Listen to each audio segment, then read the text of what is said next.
지금 제가 말하는 게 너무 크진 않나요? 괜찮아요? 예. 요번 우리 6번에 걸친 말씀은 지혜에 관한 말씀이다, 이렇게 말씀을 드렸습니다. 그 소재는 시가서, 오늘은 욥기를 가지고 이제 말씀을 나누겠습니다.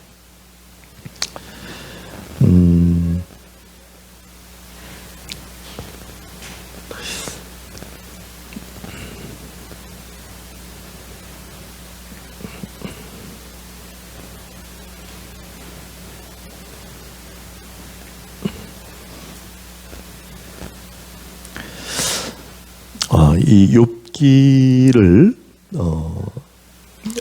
굉장히 깊이 다루신 분의 설교를 제가 참고를 해봤더니 1년을 설교했더라고요.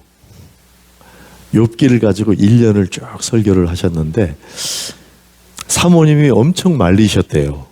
그거 설교하지 말라고. 그 욥기를 보면 그 과정이 굉장히 복잡하고 이렇게 한데 굳이 사모님이 말리시는 것을 뿌리치고 목사님이 1년을 설교했는데 그게 이제 나중에 책으로 나왔더라고요. 1년간 설교한 거를 오늘 한 편으로 전하려고 그래요. 이게 잘 될까 모르겠어요.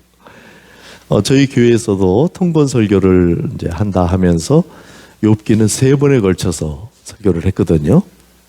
근데 오늘 한 번에 가능하면 잘 전달하고자 하는 그런 소원이 있고, 우리 성령께서 여러분에게 적절한 선에서 다 몰라도 되고 적지 않은 선에서 하나님께서 여러분의 마음에 주시는 것들을 믿음으로 취하고, 그래서 삶에 또 변화가 일어나고 그렇게 되기를 기도하는 마음으로 제가 이 자리에 있고요. 세 관점으로 보려고 그래요. 욥의 관점에서. 네, 어느 정도 욥을 지금 다 어느 정도는 알고 계시다, 이런 전제하에서 지금 말씀을 전하는데, 그 다음에 친구들의 관점에서 욥을 위로하러 왔던, 그리고 하나님의 관점에서, 이렇게 세 관점에서 한번 말씀을 보려고 하는데, 욥기 1장 1절부터 3절까지를 먼저 읽겠습니다. 욥기를 펴놓으시고 같이 계속해서 읽으시면서, 자, 1절부터 시작. 우스 땅에 욥이라 불리는 사람이 있었는데 그 사람은 온전하고 정직하여 하나님을 경외하며 악에서 떠난 자더라. 그에게 아들 7과 딸 3이 태어나니라. 그의 소유물은 양이 7,000마리요 낙타가 3,000마리요 소가 500결이요 암나귀가 500마리이며 종도 많이 있었으니 이 사람은 동방 사람 중에 가장 훌륭한 자라. 욥을 소개하면서 시작이 됩니다. 온전하고 정직하여, 겸손하고 정직한 게 중심 태도가 중요하다, 이렇게 말씀드렸죠. 하나님을 경외하여 악에서 떠난 자다, 이렇게 딱 요약이 이렇게 돼 있고요. 그리고 이 사람은 동방 사람 중에서 가장 훌륭한 자다, 이런 평가를 받는 욥입니다. 그런데 이 욥이 자신이 전혀 상상조차 못하는 그런 혹독한 고난 속으로 던져집니다. 갑작스럽게, 참담하게. 그리고 고난이 계속 누적이 됩니다. 강타를 한 번 맞고 끝나는 게 아니라 강타에 강타를 계속 연이어 맞는 거예요. 정말 뜬금없이 혹독한 고난 속으로 빠집니다. 소와 나귀 뭐 이런 재물들 소개가 나왔는데, 처음에는 소 500마리, 나귀 500마리를 한 번에 다 잃습니다. 그러니까 재산 목록의 일부가 없어지는 거죠. 거기다가 종들도, 거기에 그걸 돌보던 종들도 다 죽었어요. 한 사람만 살아남아서 그걸 소식을 전합니다. 또 다른 곳에 있던 소식이 들려오는데 동시에 양들 7,000마리, 종들이 또 다 죽습니다. 낙타 3,000, 또 역시 종들. 재산을 다 잃었어요. 그러면 여러분 마음이 어떨 것 같으세요? 여러분이 갖고 있던 걸 모든 걸 다이어스 대산을. 그런데 여기서 끝나지를 않고 10명의 자녀가 한 자리에서 죽습니다. 한 날에 가진 모든 소유를, 그것도 사랑하는 자녀들을 다 잃습니다. 숨을 쉴 수가 있을까요? 완전한 패닉 상태에 빠졌을 거예요. 어떤 인간도 이 이상의 고난을 내가 겪어봤다 뭐 이렇게 말하기가 어려울 겁니다. 근데 욥이 이렇게 반응합니다. 20절부터 보면 욥이 일어나 겉옷을 찢고 머리털을 밀고 땅에 엎드려 예배하며 이르되 내가 모태에서 알몸으로 나왔은즉 또한 알몸으로 그리로 돌아올지라. 주신 이도 여호와시요 거두신 이도 여호와시니 여호와의 이름이 찬송을 받으실진대다 하고 이 모든 일에 욥이 범죄하지 아니하고 하나님을 향하여 원망하지 아니하니라. 여러분, 이럴 수 있는 사람이 몇이나 될까요? 이런 욥이 그 당대에 살고 있었고요. 하나님이 그 욥을 보면서 어떤 마음이셨을까요? 정말 좀 특별한 마음이었을 것 같아요.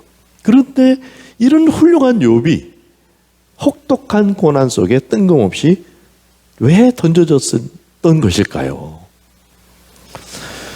이 고난의 원인은 천상에서 찾을 수가 있습니다. 우리는 성경을 읽고 있기 때문에. 근데 당사자 욥은 전혀 몰라요.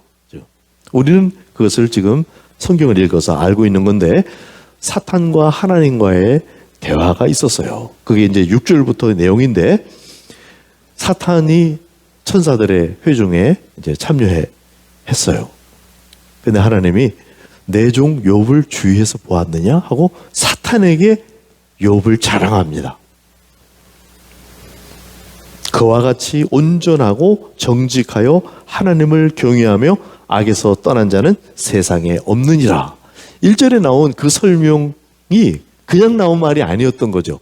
하나님이 정말 그렇게 생각하고 있었던 거예요. 그걸 나레이션 하듯이 이렇게 기록한 거고, 하나님이 그대로 이렇게 말씀하셨어요.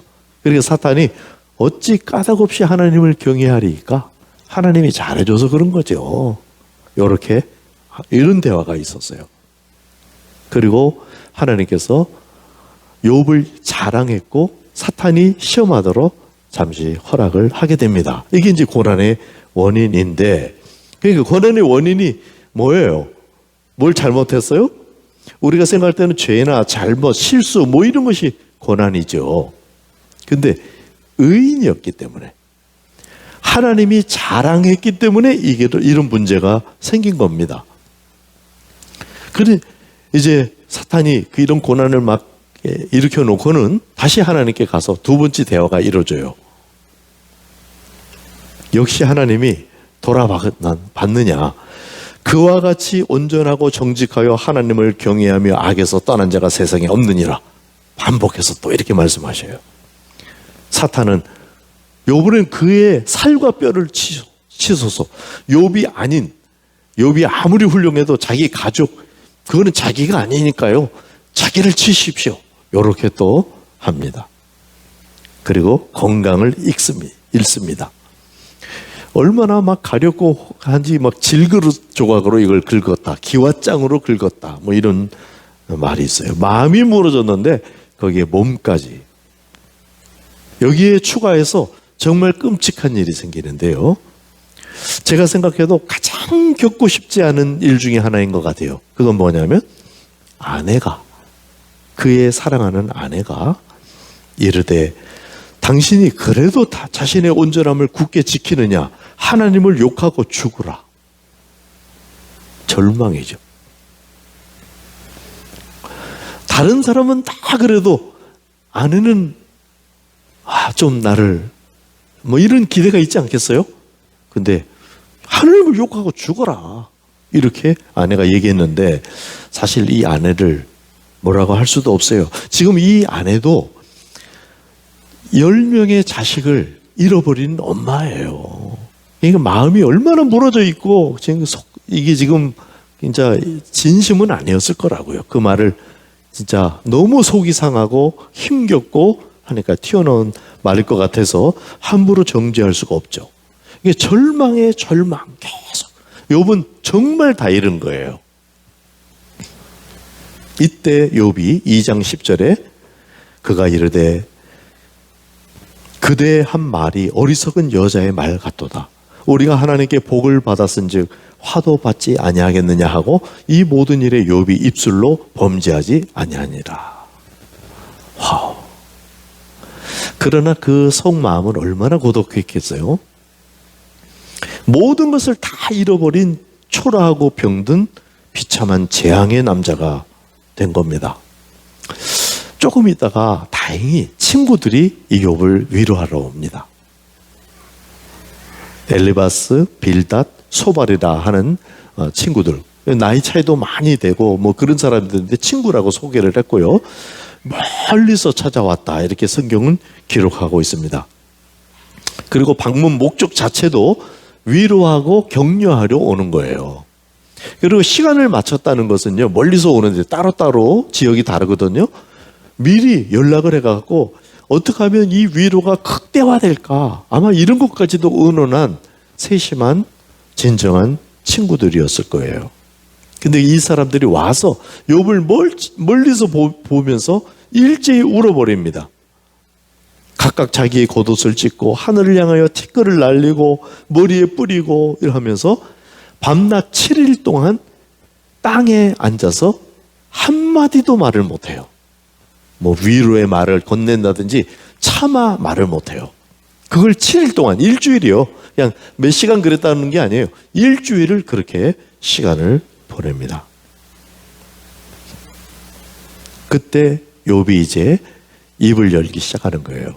아마 욥은 이때쯤 돼서 그래도 내가 혼자는 아니구나 이렇게 느끼기 시작했을까요? 친구들이 이렇게 와 있으니까. 그래서 속마음을 털어놓습니다.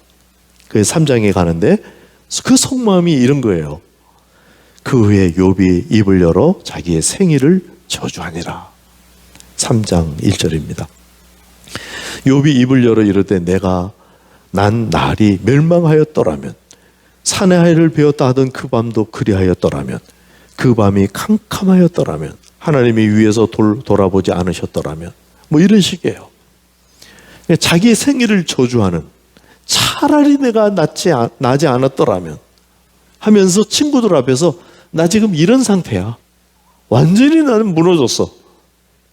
아마 다 들어줄 친구가 있다는 게 다행이라는 생각으로 자기의 속에 있는 그대로를 얘기했어요. 그런데 안타깝게도 신앙심이 투철했던 이 친구들과 신앙 윤리에 대한 실랑이로 이 대화가 이어집니다. 너무나 안타까운 상황이죠.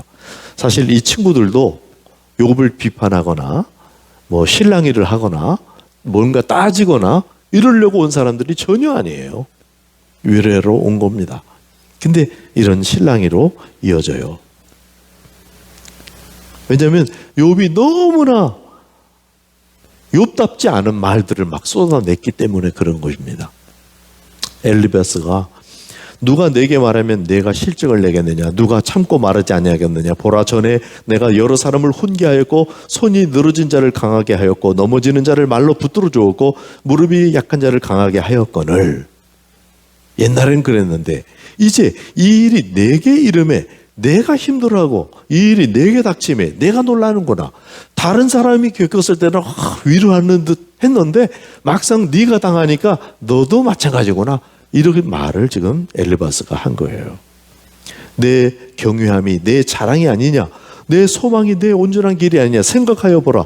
죄 없이 망한 자가 누구인가? 정직한 자의 끊어짐이 어디 있는가? 죄 없이 정직한 사람들은 이런 일을 안 당한다. 그 말은 무슨 말이에요?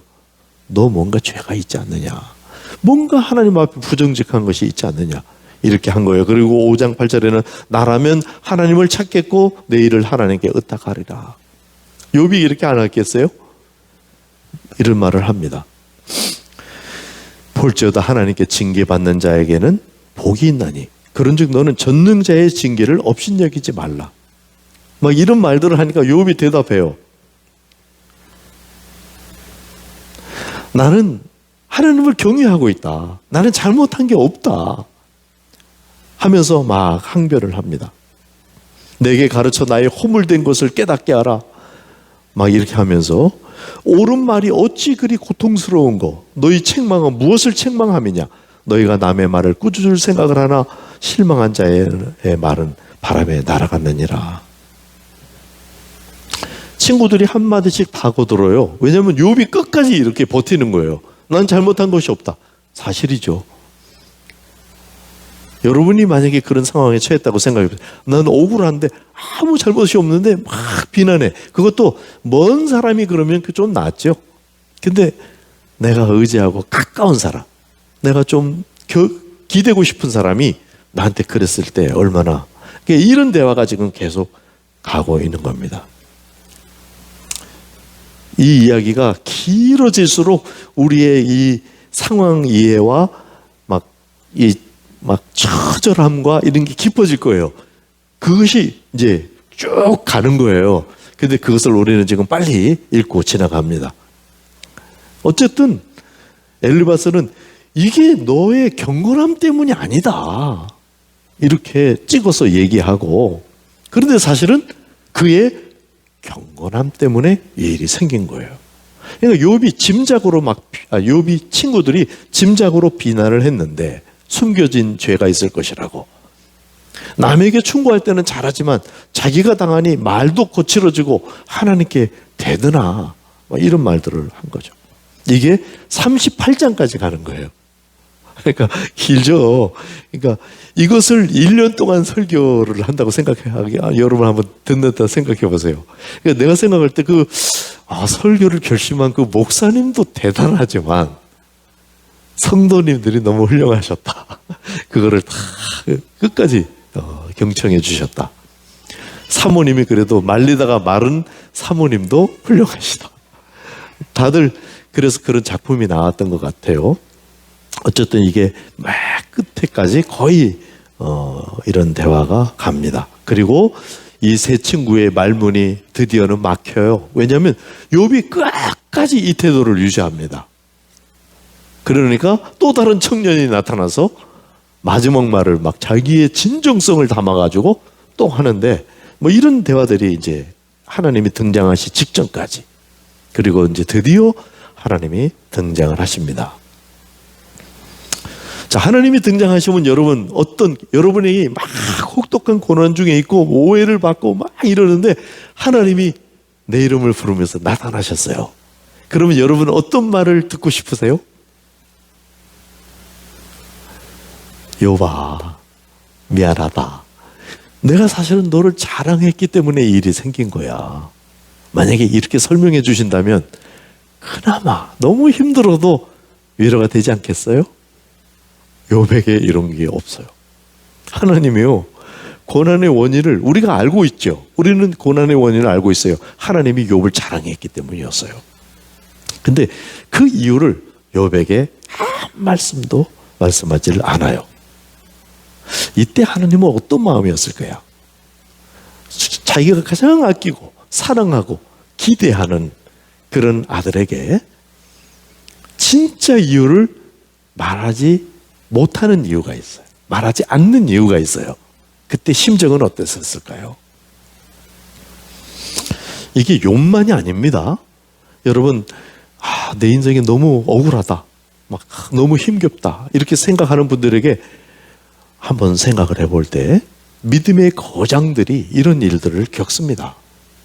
모세는 하나님께 정말 순종해서 왕자에서 뭔가 좋은 일을 하려다가 막 바닥으로 갔죠. 그렇게 80년의 세월을 보내고 하나님의 부름을 받아서 정말 거절하고 싶은 일을 순종해서 백성들을 인도해서 지금 가나안 바로 이제 강만 건너면 되는 거예요. 약속의 땅에 들어가는 거예요. 그래서 마지막에 모세가 하나님께 건너가게 해주세요. 거절당합니다. 만약에 백성들 중에 정말 그 소원을 들어줘야 될 한 사람을 꼽는다면 모세 아니겠어요? 이 백성들은 다 원망하고 막 이렇게만 했는데 그 사람들은 들어가고 모세는 못 들어간대요. 억울하다는 생각이 들 수도 있겠죠. 거절당합니다.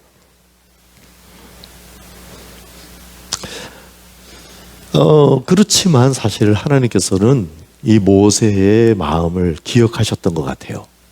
그래서 신약 시대에 예수님께서 변화선상에서 어떤 신비한 이 대화를 하고 있을 때 나타난 사람이 누구죠?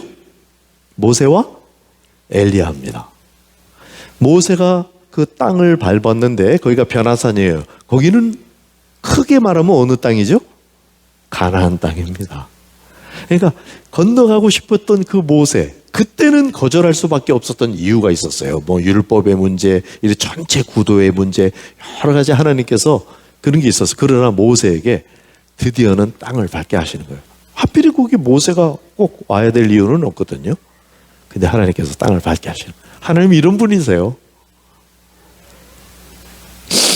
사도들 설교를 제일 잘했겠죠. 뭐 그게 막 유창하게 했다기보다 하나님의 뜻을 가장 잘 전달하는 하나님의 사람들이었을 거예요. 그분들은 한 번도 대형 교회를 이룬 사람들이 없어요. 뿐만 아니라 다 외지에서 객사했어요. 그 사진으로 찍고 동영상으로 남기면 전부 다 길거리에서 뭐 맞아 죽기도 하고 이런 객사한 사람들입니다. 왜? 하나님 앞에 다 드려진 아주 귀한 하나님의 제자 사도들인데 이런 일이 있었어요. 욥이 바로 그런 신앙의 거장들 중에 한 사람이다 이 말이에요. 고난의 이유를 끝까지 듣지 못합니다. 생애 중에 그래도 맨 마지막에 죽기 전에는 알게 되겠지. 아니요. 죽을 때까지도 몰라요. 그런데 하나님은 그 이유, 네가 고난당하는 이유를 설명해 주시기보다는 하나님의 크기를 보여주십니다. 그래서 38장 1절에 가면은 그때 여호와께서 폭풍우 가운데서 욥에게 말씀하여 이르시되 무지한 말로 생각을 어둡게 하는 자가 누구냐? 너는 대장부처럼 허리를 묶고 내가 내게 묻는 것을 대답할지니라. 내가 땅에 기초를 놓을 때 내가 어디 있었느냐? 내가 깨달아 알았거든 말할지니라. 그러면서 쫙 말씀을 하셔요. 하나님의 크심에 대해서. 우리가 경외감이 커지려면 하나님의 높으심과 우리의 비천함을 깨달아야 된다 그랬죠. 그걸 지금 하고 계시는 거예요. 무려 4장에 걸쳐서 하나님께서 이 말씀을 계속 하십니다. 만약에 이유를 설명해 주셨다면 어떤 일이 벌어졌을까요? 좀 낫겠죠. 욥이 그냥 고통은 좀 덜겠죠. 근데 혹시라도 이런 생각이 들지 않을까요? 내가 고난은 당했지만 친구들에게 오해는 받았지만 그래도 내가 하나님이 나를 자랑하시는구나. 내가 동방에서 최고의 의인이구나. 어떻게 될까요? 자칫 잘못하면 교만해질 수도 있죠. 근데 욥은 하나님의 크기를 보고 자기가 막 너무나 작은 존재라는 것을 압도적으로 경험한 다음에 오히려 겸손한 쪽으로 갔어요. 교만하게 될 가능성이 전혀 없어지고 겸손한 쪽으로 갔어요. 이거는 안전한 방향이에요. 하나님은 이렇게 사실 욥을 빚고 계셨던 겁니다. 그리고 욥의 고백이 완전히 업그레이드 돼요. 하나님에 대한 경외감이 한층 더 커지면서 태도는 겸손해지고, 그러니까 이 중심에 있는 겸손한 태도가 굉장히 견고해집니다.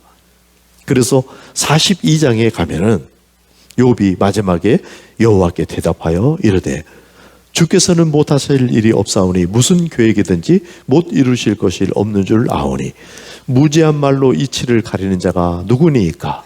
자기다 이거예요. 나는 깨닫지도 못한 일을 말하였고 스스로 알 수도 없고 헤아리기도 어려운 일을 말하였나이다.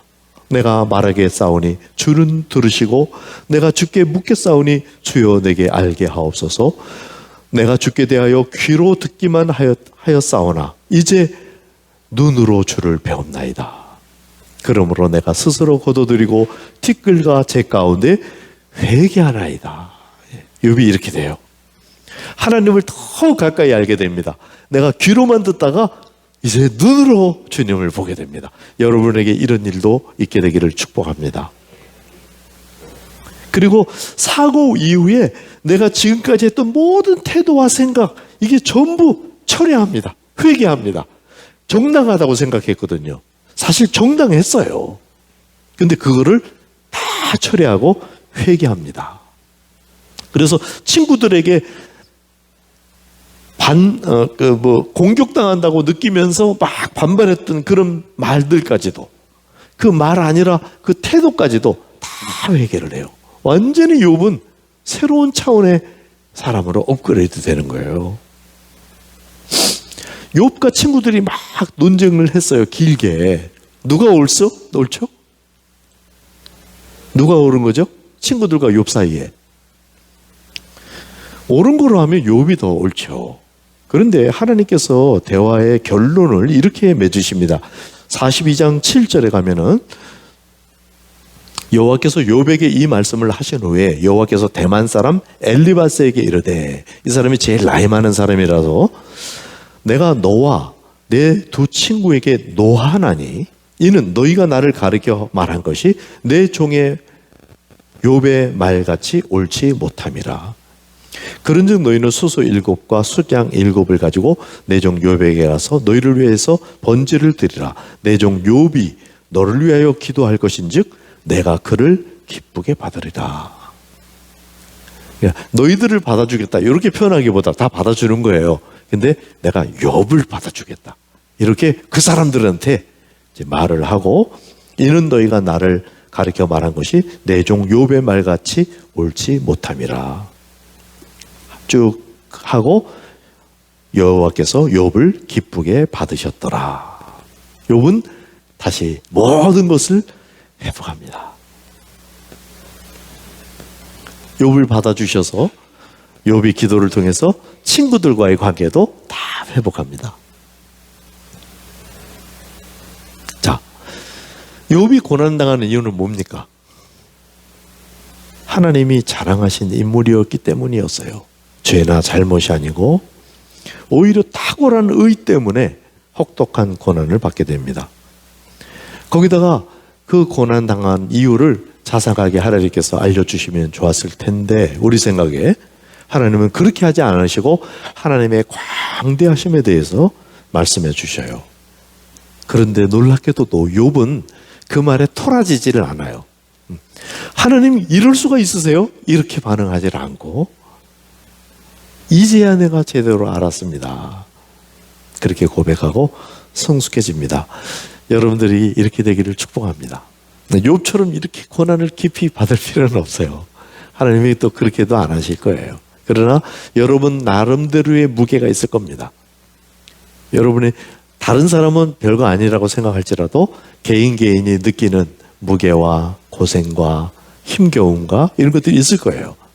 여기에 이유가 있는데 하나님의 의중과 심정이 있습니다. 혹시 여러분이 죄로 인해서 그런가 하면 회개하면 돼요. 그러나 내가 잘 모르겠는데 왜 이럴까? 여러분에게 말 못할 하나님의 사랑의 이유가 있어요. 그런 것들을 이해하시고 우리가 좀 마무리해야 될 것은, 이 교훈을 마무리해야 될 것은, 함부로 고난의 원인을 단정해서는 안 된다. 나만 아니라 나도 그러니 또 다른 사람에게 있어서도 저 사람 뭔가 문제가 있어서 고난을 받을 거야, 뭐 함부로 이렇게 생각을 해서는 안 된다.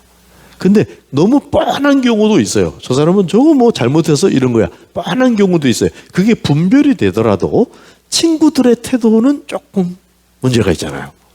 그러니까 중심 태도에 있어서 연민과 국률의 마음이 아닌 상태에서는 말을 해서는 안 돼요. 근데 이 친구들도 7일간을 그렇게 한 거예요. 그러니까 함부로 친구들도 에이 이 사람들이 잘못돼서 이렇게 말하기 어려워요. 정말 친구들도 훌륭한 신앙가들이었어요. 그럼에도 불구하고 우리는 또 다시 배우는 거죠. 아, 우리의 중심, 태도가 얼마나 중요한가. 옳은 말을 하는데도 태도에 뭐가 문제가 있어서 정말 더 옳은 사람을 상하게 하고 힘겹게 했던 거예요. 그러니까 우리의 태도, 중심 태도. 성경에서 말하는 믿음이라는 것은 바로 이 중심 태도를 말한다는 거죠. 우리가 중심 태도가, 자, 이 시대에 제가 유튜브로 이게 시대에 좀 앞서가는 그 선생님들의 이제 것들을 이렇게 모니터링을 해봤는데 그분들이 말하는 공통점이 몇 가지가 있어요. 그 중에 한 개 지금 제가 말씀드리고자 하는 건 뭐냐면 앞으로는 태도가 재산이다 이 말이에요. 태도를 계속 말해요. 옛날에는 지식과 정보와 뭐 이런 걸 얘기했지만 앞으로는 점점 더 태도가 그 사람의 어떤 모든 것들을 결정하게 될 것이다. 이런 말들을 많이 합니다. 사실은 이 사람들도 이 지혜로운 선생님들도 오랫동안 역사를 관찰하고 인류를 관찰하고 사람의 내면을 이해하고 앞으로 올 미래 사회를 예견하면서 결론적으로 사람들을 안내하는 거예요. 그러면서 그 한마디를 하는 거예요. 근데 우리는 사실 성경을 알고 있기 때문에 믿음이 바로 그 태도였다는 것을 알고 있었던 겁니다. 말로 정리를 못했더라도. 그래서 하나님 앞에 있는 사람들은 이 태도가 자연스럽게 되게 돼 있어요. 물론 완전한 모습은 아니지라도. 그리고 그것들은 정말 그 진실한 진정성을 갖고 있는 사람들은 알아봐요. 막 굳이 설명하지 않아도 멀리서 한 번 이렇게 대화를 해도 그게 느껴지고 알아봐줘요. 그리고 교제가 깊어지는 거예요. 사귐을 갖는 거예요.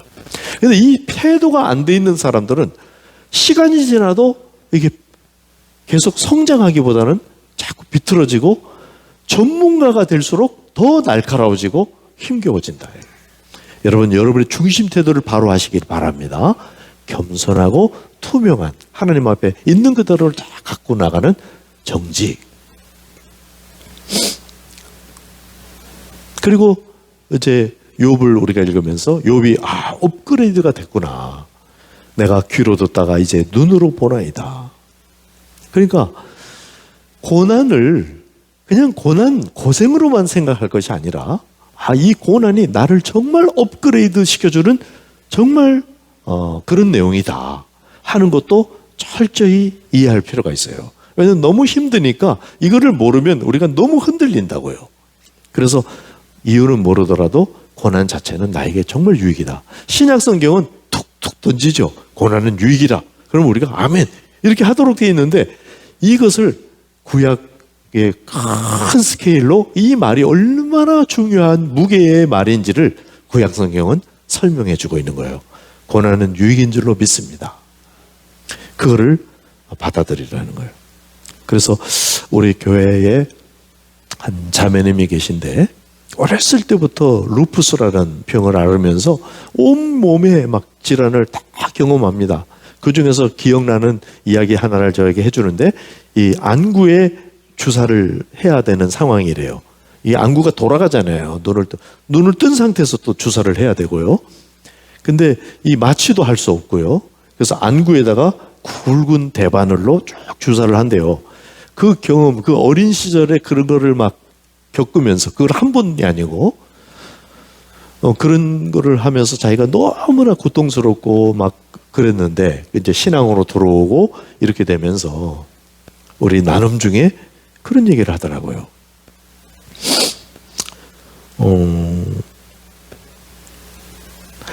고난을 하나님과 가까워질 특권으로 승화시킬 은혜의 관점이 필요했다. 자기에게. 그 관점이 없으면 자기는 아마 절망해서 이 세상에 없었을 것이다. 근데 하나님의 은혜로 말미암아 그런 관점을 갖게 되었다는 거예요. 고난을 특권으로, 내가 성숙해질 수 있는 특권으로 승화하실 수 있는 은혜로운 관점. 여시기 바랍니다. 이것을 갖고 있는 사람은 다르죠. 똑같은 고난을 당해도 아프지 않다는 뜻이 아니에요. 아픕니다. 힘겹습니다. 그러나 그것을 하나님을 생각하면서 이겨낼 근거를 갖게 됩니다. 여러분, 의로 인한 고난이 있다는 거, 참 놀라운 거죠. 뭐 권성징악, 인과응보, 뭐 이런 거 우리가 다 알죠. 근데 이런 것을 넘어서는 하나님의 마음이 있다. 그것이 나에게 배달된 상황일 수도 있다. 이렇게 깨닫는 겁니다. 내가 고난을 당할 때 그랬던 것처럼 다른 사람이 고난을 당할 때 그 사람 곁에 우리가 혹시 있게 되면 결코 심판자나 정죄자가 되지 말기를 바랍니다. 곁에 있어줘야 되는데 가만히 있으면 되나? 이 사람들이 일주일 가만히 있다가 꼭꼭 참다가 하도 그냥 욥이 이상하게 나오니까 터져버린 거예요. 근데 이게 막 엉키면서 힘겨워졌거든요. 그러니까 말 안 하는 게 또 좋은 건 아니에요. 또 말을 해야 되는데, 자, 말을 하면 어떻게 말을 하라는 거예요? 정직하게 말하면 속에 너 잘못해서 그랬잖아. 탁. 하나님을 경외하면서 정직한 거. 이거는 태도로 나타난다 그랬죠. 그러니까 태도가 달라요. 또 어떤 말을 해도, 옳은 말을 해도, 그런 말을 해도 태도가 어떤가에 따라서 다른 결과가 난다 이거예요. 맞는 말인데 이상하게 사람을 힘들게 하고 나쁘게 만들고, 이런 거는 엄마들이 아마 잘할 거예요. 아이들한테 너무나 옳은 말을 계속 해주는데 애들이 자꾸 삐뚤어져. 왜 그럴까요? 사랑이 모자라서? 태도의 문제예요. 옳은 말이에요. 사랑해서 하는 말이에요. 맞아요. 다. 그런데 뭔가 애들이 들을 때는 이게 자기한테 상하는 말로 들리는 거예요. 이게 일상생활에서도 이렇다는 거예요. 우리 신약의 사도들의 말들 이런 것들을 인용 굳이 안 해도요. 그분들이 비방하지 말라. 너희들은 입법관이 재판관이 아니다. 이런 말들을 내주고. 그러나 우리는 선악을 분별하는 그게 이제 성숙이거든요. 그러니까 눈에 보이면 이건 잘못된 거고, 만약에 이런 게 보인다. 이랬을 때 어떻게 할 거냐. 태도를 바르게 한 상태에서 전하는 거, 이런 것들이 이제 우리가 잘 취해야 될 문제입니다. 그래서 믿음은 중심 태도다. 우리 태도를 어떻게 하는가. 신앙 교리를 딱 알고 그 교리를 저 사람한테 전달하는 게 이게 믿음이 아니에요. 그 교리 그대로 내가 믿고 난 그거 동의합니다. 이게 성경이 말하는 요구하는 믿음이 아니에요. 그거는 믿음의 과정 중에 있을 수는 있지만 결국은 나의 중심이 편해야 됩니다. 그리고 귀에서 눈으로 바뀌었다 그랬잖아요. 근데 참 우리는 놀라운 건데, 요한이 이렇게 고백했거든요. 내가 귀로 듣다가 눈으로 보다가 이제 만진 바 되었다. 요한은 더 나간 거예요. 요한 사도는 그 요한 사도가 아버지와 아들과의 사귐으로 우리를 초대합니다. 놀랍죠? 욥도 거기까지 못 간 거예요. 당대에. 근데 우리를 거기에 초대해요. 이것은 은혜입니다. 우리 주 예수 그리스도께서 모든 고난을 다 감내하시고 뭔가 그 일을 이루셨기 때문에 우리 안에 은혜로 주어진 거고, 우리는 마음으로 그것을 받을 수가 있어요. 그러면 주님과의 사귐으로 들어갈 수가 있습니다. 욥의 고난을 통과해야만 그 수준으로 가는가? 그게 일반적이에요. 사람들은 너무나 딱딱하고 어리석고 막 정말 깨부수지 않으면 잘 부서지지 않고, 그래서 고난이 필요하기도 한 것 같아요. 그러나 요한이 하나님의 영감으로 새로운 길을 경험하고 초대했는데 그게 바로 사귐이다 이거예요. 나와 사귀자. 그러면 하나님을 영광을 보면서 자꾸 내가 변하는 거예요.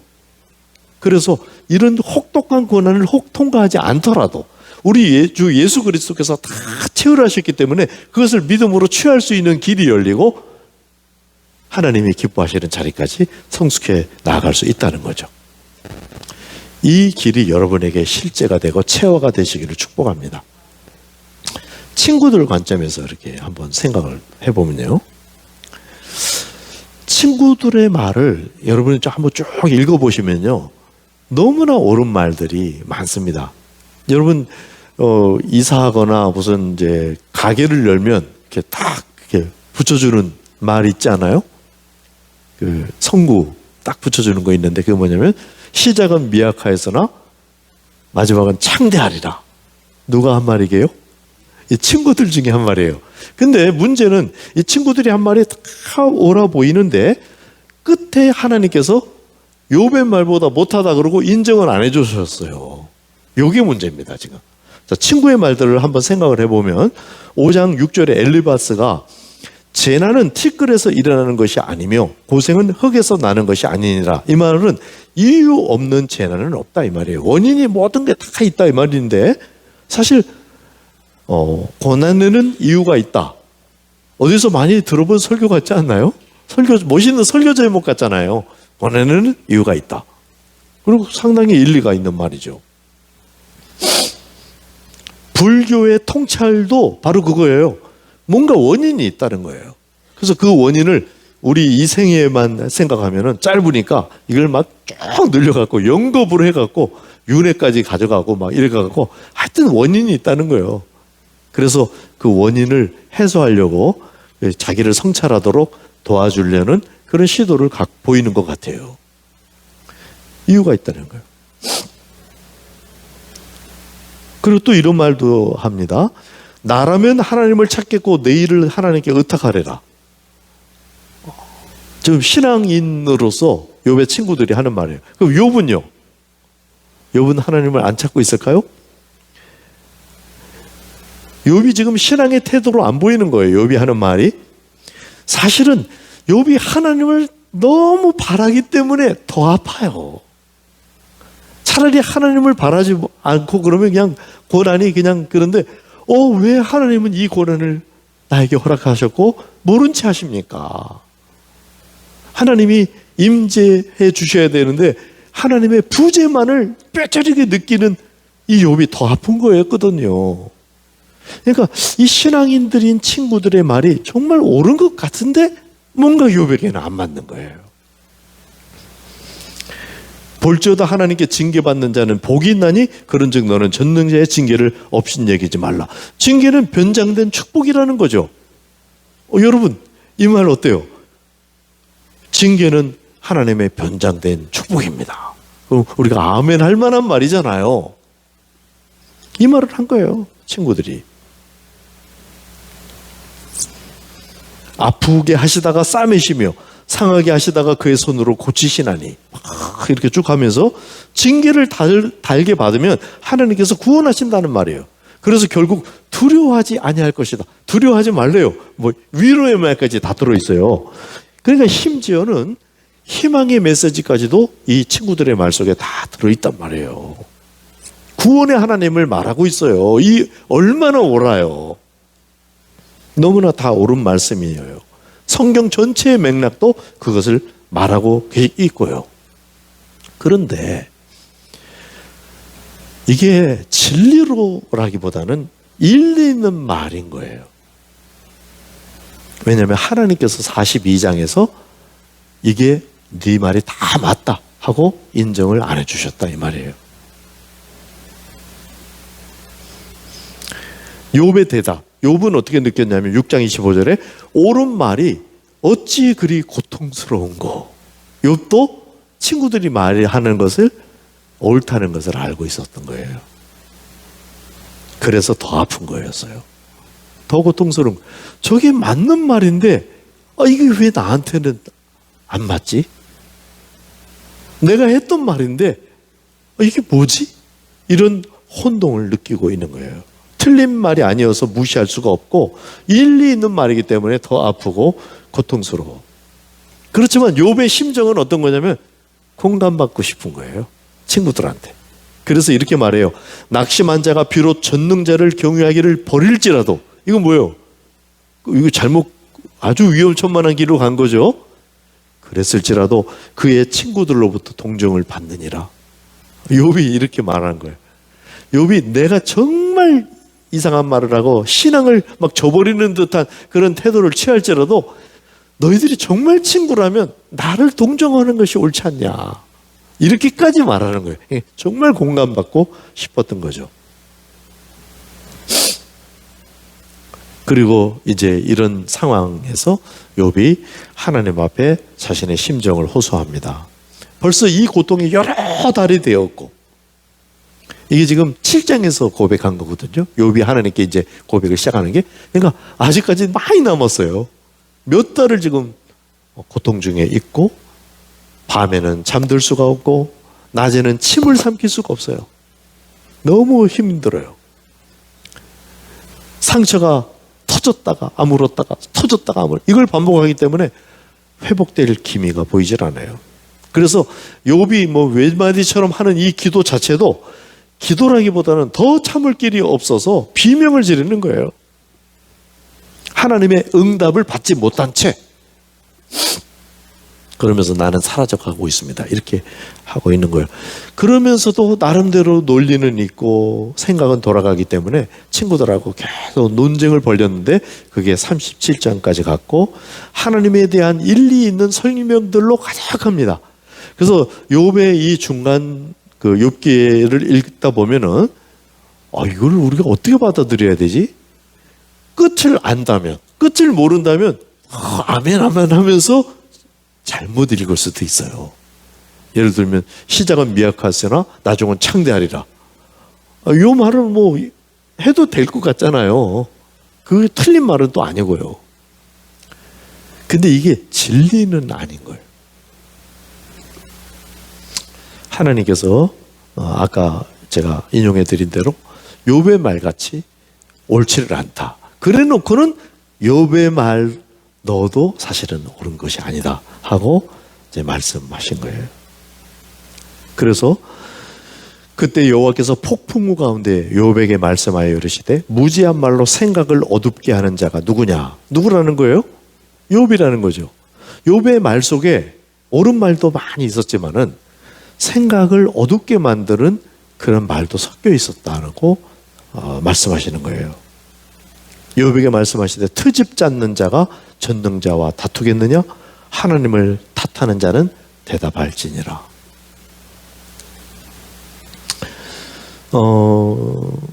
제 친구의 말뿐만 아니라 욥의 하나님에 대한 이해마저도 진리에 이르지 못했다고 선언한 겁니다. 의인인 욥, 온전하고 정직한 욥, 하나님이 자랑하려고 하셨던 욥, 이 욥의 말까지도, 이 욥의 하나님에 대한 이해마저도 네가 다 옳지 않다라고 하나님이 말씀하신 거예요. 자, 그렇다면 이런 훌륭한 신앙인들, 친구들도 그렇고 욥도 일리 있는 말을 하는 신앙인들이었다면 우리는 어떻겠어요? 나는 성경을 갖고 있으니까 글쎄요. 성경, 하나님의 말씀인 성경 자체는 진리이지만 그 성경을 이해하는 과정에 있어서 우리가 그 진리를 다 담아내지를 못하고 있어요.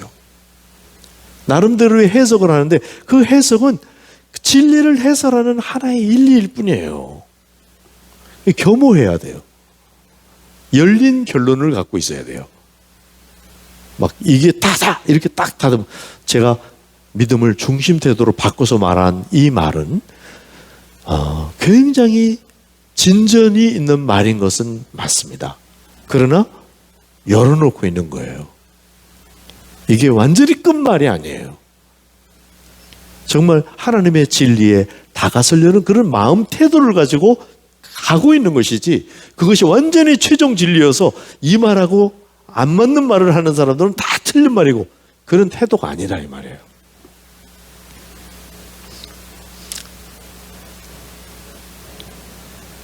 성경은 우리가 이제 여기서 좀 분명히 해야 할 것은, 성경은 모든 본질들의 본질까지 질문을 심화하고 대답을 찾아낼 수 있는 아주 심오한, 세상에선 다 하나뿐인 기독교 경전이고 하나님의 말씀입니다.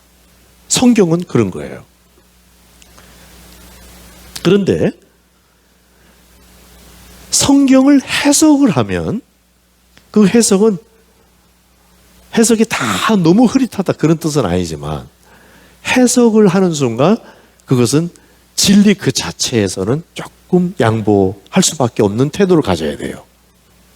왜냐하면 진리는 하나님 자신이시고 하나님이 말씀하신 그 말씀 자체이기 때문에. 그래서 내가 이해한 하나님의 말씀이 진리다 이렇게 주장하는 순간 약간 문제가 생기기를 시작합니다. 하나님은 밝힙니다. 예수님은 내가 곧 길이요 진리다. 또 다른 보혜사를 보내는데 진리의 영이시다. 성령은 진리다. 이런 말들을 쭉 해. 진리는 하나님 자신이라는 말을 계속해서 반복해서 말씀해 주세요. 그러니까 진리는 분명히 있습니다. 근데 진리의 전부가 다 드러나 있지는 않아요. 하나님 전체를 우리가 다 이해할 수는 없어요. 그분은 너무 광대하셔요. 그래서 겸허한 마음을 가져야 돼요. 그렇다고 해서 진리가 너무 흐릿하다, 그런 뜻은 아니에요. 하나님이 자기를 밝히신 만큼 우리가 그것을 알아갈 수는 있어서 그 양이 성경에 계시가 되어 있고 우리를 지금 그걸 따라가는 중이긴 합니다. 그래서 불가지론을 가질 이유는 전혀 없어요. 진리는 있어요. 그런데 그 진리는 하나님 자신과 하나님의 의중과 심정을 방향으로 제시해 주셨어요. 그러니까 하나님은 이런 분이다. 이것은 전체 진리 중에 일부예요.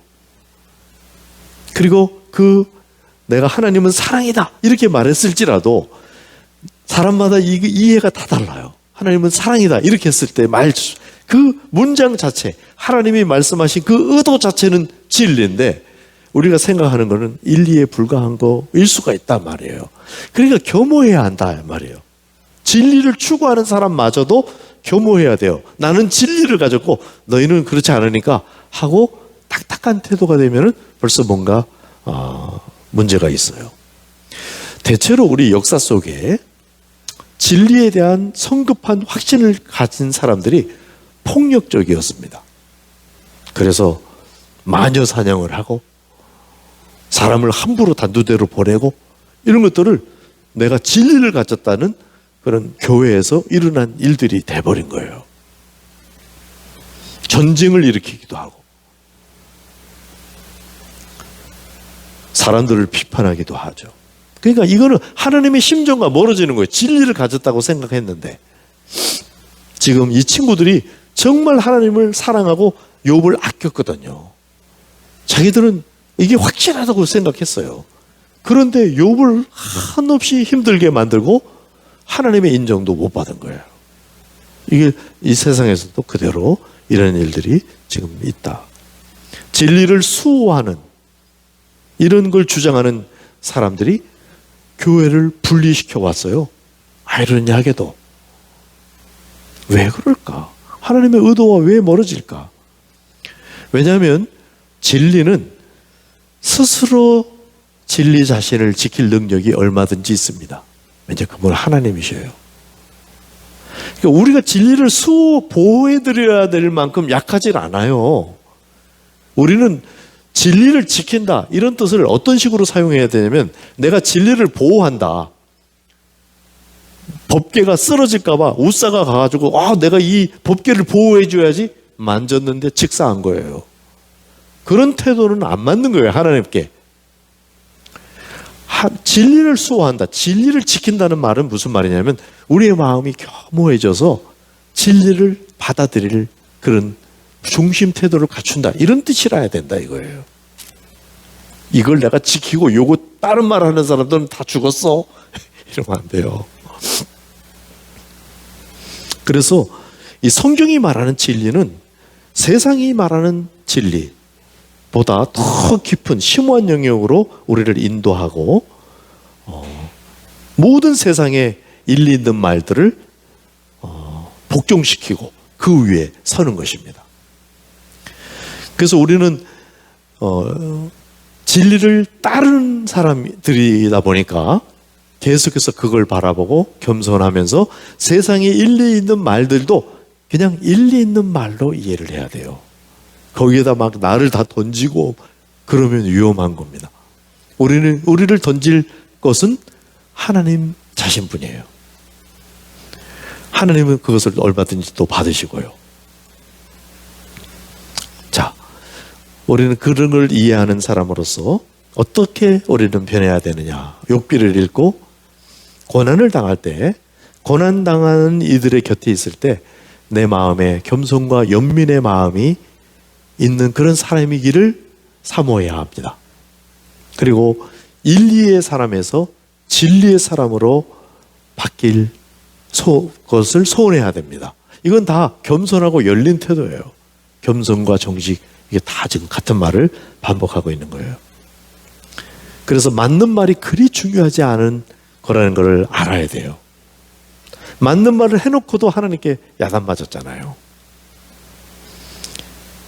일리 있는 말들에 목숨을 걸지 않고 하나님 자신, 진리, 하나님의 의중, 그분의 심정, 이런 곳에 우리의 남은 생애를 들어야 된다. 그리고 말의 사람이 아니라 태도의 사람으로 변해야 한다. 말도 옳은 말도 하고 물론 해야 돼요. 입을 다물라는 뜻은 아니에요. 근데 무엇을 하든지 우리의 태도가 바라야 한다. 그래서 매사에 그 태도를 바르게 하는 아주 좋은, 쉽고 바른 방향을 잡는 그게 있는데, 그게 뭐냐면 하나님의 의중과 심정을 헤아려 드리려고 하는 거예요. 하나님은 어떤 속마음이실까? 하나님은 이 상황에서 어떤 심정이실까? 이런 걸 생각해 보는 거예요. 모세가 이제 하나님하고 대화를 하는 어떤 장면이 있었는데, 백성들이 하도 막 불순종하고 엉망이니까 하나님이 화를 내시면서 이 백성을 다 이제 멸망시키고 심판하고 너를 통해서 새로운 민족을 만들겠다. 하나님이 화가 나셔갖고 이렇게 말하는 거예요. 그러니까 모세가 이걸 막 말립니다. 아유, 그러면 어떡합니까? 하나님의 명예가 실추되고 하나님이 이 사람들 데려왔다가 죽여버렸다고 소문나고 안 됩니다. 그러면서 모세가 막 말려요. 자, 생각해 보세요.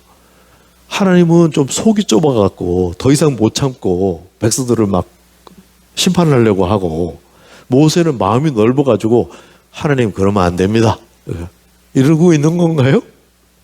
어떻게 생각하세요? 이 상황을. 그 뒤에 읽어보면은 모세가 이것을 말하자마자 하나님께서 자기의 뜻을 바로 철회해요. 이게 무슨 뜻일까요? 하나님의 의중 어떤 거였을까요? 하나님이 어떤 심정이었을까요? 이걸 막 험하게 막 말을 할 때 모세가 요 말을 해주기를 기다리신 거예요. 모세가 그런 정도의, 네가 다른 사람은 몰라도 너는 지금 그런 정도의 마음을 말할 수 있고 할 수 있는 사람 수준에 왔어. 네가 그런 표현을 해줬으면 좋겠다 하고 기대하고 계시는 거죠. 그러니까 말하자마자 하나님이 작정하면 끝이잖아요. 근데 그 하나님이 자신을 철회하시는 거를 모세의 말 듣고 한단 말이에요. 이거는 모세를 기다리신 거죠. 하나님의 속마음은 이런 거예요. 그러니까 우리의 생애 중에 다 모를 수가 있거든요. 어떤 사람은 그래요. 아니, 사람 속도 모르는데 어떻게 하나님의 속을 아나? 일리 있죠? 일리에 불과합니다, 이 말은. 실제로 그 말이 틀린 말은 아닐 것 같아요. 근데 사람들은 이랬다 저랬다 해갖고 그 속을 알기가 어려워요. 근데 하나님은 희족요일하십니다. 그래서 하나님은 깊으심에도 불구하고 그래도 하나님의 속마음을 아는 것이 사람 속을 아는 것보다 더 쉬울 수가 있는 거예요. 그래서 그 자체가 쉬워서가 아니라 하나님은 그대로 계속해서 자신을 우리에게 표현해 주시니까, 사람들은 이랬다 저랬다 하니까 알다가도 모르는 거예요. 그래서 사람 속을 몰라도 하나님의 의중과 심정을 알 수 있는 줄로 믿습니다. 그쪽으로, 다는 몰라도 그쪽 방향으로 우리의 삶을 삼는 거죠.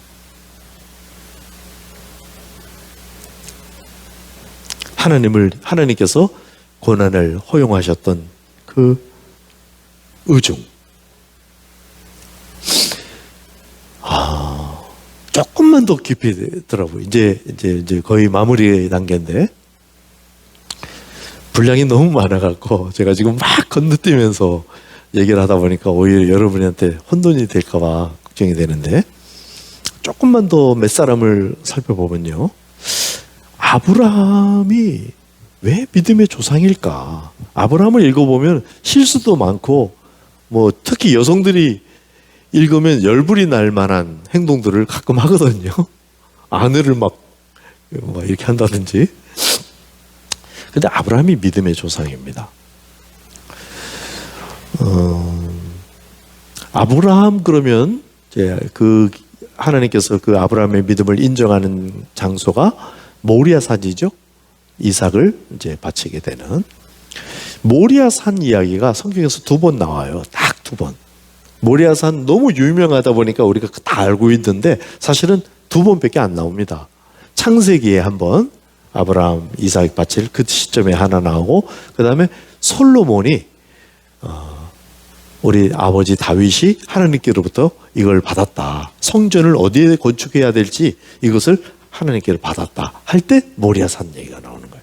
그러니까 하나님이 가르쳐 주신 거예요. 성전을 모리아산에.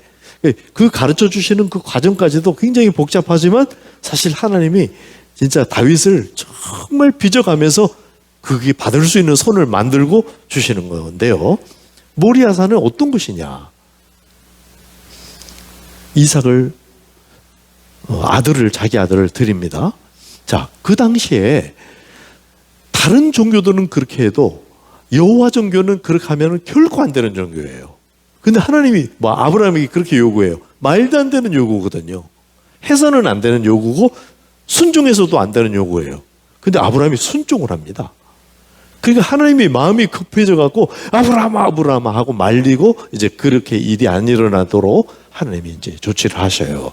자, 이런 스토리인데 왜 이 모리아산이 하나님께 중요했을까? 바로 자기 아들을 아끼지 않고 드리는 아브라함이 하나님께서 자기 아들을 아끼지 아니하시고 예수 그리스도를 우리에게 주시는 그 심정을 그래도 인류로서는 가장 가까이 조금이라도 이해할 수 있는 상황이 아니었을까? 하나님께서 죄로 말미암아 망가진 이 세상에 자기 아들을 아끼지 아니하시고 죽입니다. 십자가의 고통 속에 내어놓습니다. 인류 중에 그 마음을 정말 알아줄 최초의 인물이 바로 아브라함이라고 저는 생각을 하게 돼요. 그래서 아브라함이 믿음의 조상이에요. 믿음이 세고 막 이런 게 아니에요. 하나님과의 관계에 있어서 하나님의 심정을 가장 가까이에서 이해해 줄 수 있는 상황까지 순종해서 들어간 거예요. 그래서 모리아산이 하나님께는 굉장히 중요한 기념이에요. 그래서 다윗의 시대가 오고 성전을 건축하라. 성전은 어디입니까? 하나님의 임재의 고소잖아요. 중요한 이 일을 이제 다윗에게 맡겼는데 다윗이 다른 준비는 다 했는데요. 설교도도 준비하고 제물도 준비하고 다 준비했어요. 근데 진짜 중요한 거를 안 준비했어요. 뭘까요? 땅입니다. 땅이 있어야 건축물을 할 거 아니에요. 어디다 이걸 준비 안 했어요. 그걸 몰라요. 그래가지고 막 우여곡절을 겪습니다. 다윗이 아주 가난한 마음이 되었을 때 하나님께서 알려주는 거예요. 그때 아우단의 타작마당에 가서 제사를 드려라. 거기가 바로 모리아산이었어요. 그때까지도 나오질 않아요. 근데 솔로몬이 그거를 깨닫고 다윗이 하나님께로부터 이걸 받았다. 다윗이 마음이 아주 가난했을 때, 조금이라도 마음이 높아져 있을 때는 이걸 받을 준비가 안 되니까 정말 가난해졌을 때 하나님이 그걸 가르쳐 주신 거예요.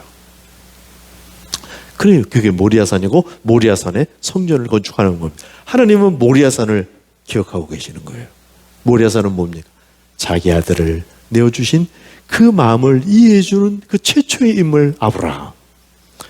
그리고 마태복음에서는 아브라함과 다윗의 세계라. 이 두 인물이 그렇게 중요한 거예요. 왜? 하나님 때문에요. 하나님이 모리아산을 기억하고 계시고 그 아들을 죽이시는 이 사건. 그러니까 이 믿음의 선진들 안에는 그 고난이 있고 그 고난 속에서 하나님의 의중이 발견돼요. 그의 심정이 그에 담겨요. 아브라함이 그랬고 욥이 그랬고 모세가 그랬고 다윗이 그랬고 솔로몬도 그렇습니다. 솔로몬 얘기는 뭐까지 하긴 하는데 어떤 지금 솔로몬이 그걸 거기에 참여했다 그런 얘기가 아니고 솔로몬의 생애 자체에 뭐가 이게 또 들어있어요. 이건 나중에 우리가 시가서 또 할 거리가 기회가 있을 것 같네요. 이 하나님께서 욥을 통해서 우리에게 남겨주신 아주 중요한 메시지들을 다시 한번 요약을 해보면 욥의 관점에서 정말 고통을 설명하기보다는 하나님 자신의 크기를 보여주신 그것에 대해서 우리가 욥이 이랬구나. 그리고 욥은 하나님을 경외하는 쪽으로 갔을 뿐만 아니라 욥이 막 불평 막 하는 것처럼 막 자기 넋두리를 하고 막 쏟아내잖아요. 하나님은 이것도 틀렸다고만 말한 게 아니고 그거를 통해서 교통을 하게 된 거예요. 하나님의 음성을 듣게 됩니다. 그런 욥의 태도가 이게 하나님이 받으시는 정직이었던 거예요. 그래서 하나님과 교통을 하게 되고 그래서 하나님의 뜻이 욥에게 임하고 다 이해는 못했을지라도 욥은 업그레이드가 됩니다. 친구들은 이제 우리가 이 친구들에게 배워야 할 것은 통해서 배워야 할 것은 정말 내가 가진 게 인리에 불과하지 진리가 아닐 수도 있다. 그런데 진리는 없는 게 아니라 내가 진리의 선상에 있으려면 계속 하나님의 의중과 심정을 바라보는 그 선상에 있을 때 내가 가진 인리가 의미가 있다는 거예요. 그래서 태도를 바르게 해야 된다. 맞는 말을 할 때도 태도를 겸허하게 하고 부드럽게 하고 이런 걸 해야 된다 하는 것들을 우리가 또 이해할 수가 있고요. 하나님 입장에서 생각해 보면 하나님이 욥만큼 아프셨을 것 같아요. 욥처럼 자랑스러운 아들을 그 말을 못 해주니 욥은 지금은 알고 있을까요? 천국에 가서 하나님하고 이런 대화를 했을 것 같아요. 하나님께서 야, 참 그때 정말 미안했다 이렇게 말씀하실 것 같아요. 여러분도 여러분이 겪는 일들 속에서 해설이 안 되고 이해가 안 되고 계속 질문으로 남아있는 것들에 대해서 하나님이 어느 날 여러분에게 말씀해 주실 줄 믿습니다. 자, 하나님을 이해하고 말씀을 이해하고 진리를 사모하고 고난을 이해하고 이런 것들이 일평생에 관계된 지혜예요. 우리는 지금 지혜에 대해서 말하고 있는 겁니다. 앞으로 내 생애를 어떻게 살아갈 것인가? 고난을 당했을 때 고난을 맞이한 사람들을 향해서 어떻게 할 것인가? 이걸 하려면 방향을 하나님의 의중과 심정에 두어야 되는데 그래서 우리의 비전은 이랬으면 좋겠어요. 하나님의 의중과 심정을 헤아려 드리는 더 많은 성숙한 아들, 딸들이 일어나는 것입니다. 한번 다시 읽어드릴까요? 아멘을 하기를 살짝 기대하면서 우리의 비전은 하나님의 의중과 심정을 헤아려 드리는 더 많은 성숙한 아들, 딸들이 일어나는 것입니다. 이 일을 위하여 성도를 위한 성도, 목사를 위한 목사, 교회를 위한 교회가 되도록 하나님과의 사귐과 사람과의 사귐을 누리고 넓혀가는 것이 우리의 사명입니다. 우리의 만남과 교제가 그런 일이 되고 그런 사귐이 되기를 원합니다. 우리 같이 한번 기도하겠습니다.